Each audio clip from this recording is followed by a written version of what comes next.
As is well known, our two countries enjoy very strong bonds of friendship, cultural affinity, and an enduring desire for sustainable peace, security, and development for our people, our region, and indeed the continent as a whole. Kenya is very proud to be one of South Sudan's oldest friends and supporters, and today's visit underscores the shared vision and values held by our two nations. Today also is a good opportunity for us to discuss our cooperation in areas of mutual interest at the bilateral, regional, and multilateral levels. Kenya, as you all again know, has walked side by side with South Sudan in their journey for self-determination. Our commitment, and indeed our support to post-independence South Sudan, remains just as steady today as it was in the very early days. On building a deeper and sustainable peace in South Sudan, I wish to reaffirm once again my personal commitment and that of my government to ensuring that the revitalized agreement on the resolution of the conflict in the Republic of South Sudan is fully implemented.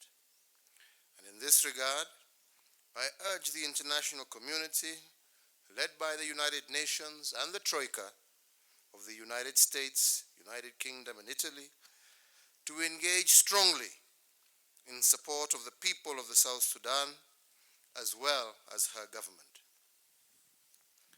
With the prevailing peace and stability following the signing of the revitalized agreement on the resolution of conflict in the Republic of South Sudan in 2018, and in the spirit of the East African community, Kenya proposes to host the Kenya Trade Expo in South Sudan in November of this year.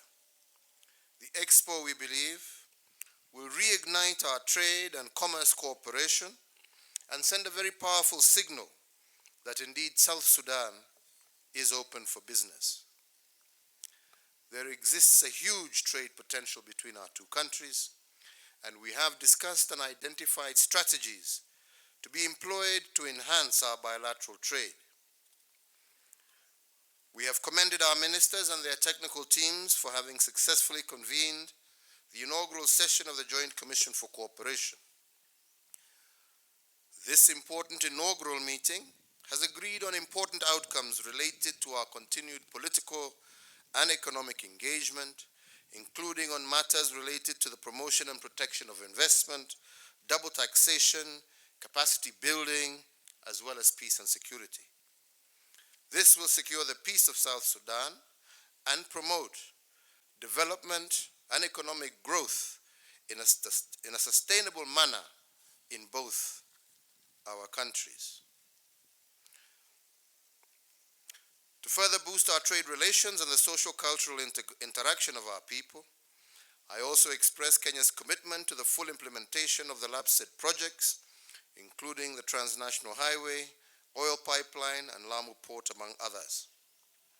On the Lamu Port, which when operational is expected to facilitate handling of cargo destined for South Sudan, the first berth will be ready August of this year, while berths 2 and 3 are expected to be completed within the year 2020.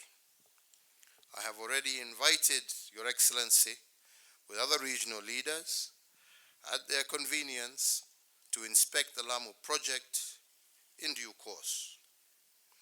Further, to ease the movement of goods consigned to South Sudan, the Kenya government has responded to the request of South Sudan to set aside 10 acres of land at the inland container depot in Naivasha Industrial Park for use as a dry port by the government of South Sudan.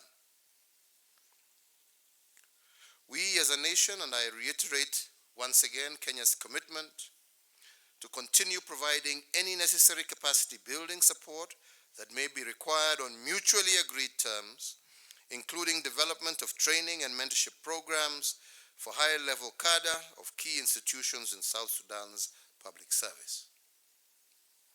In conclusion, once again, I welcome Your Excellency and your delegation to Kenya, and I wish you a very fruitful stay here in Nairobi.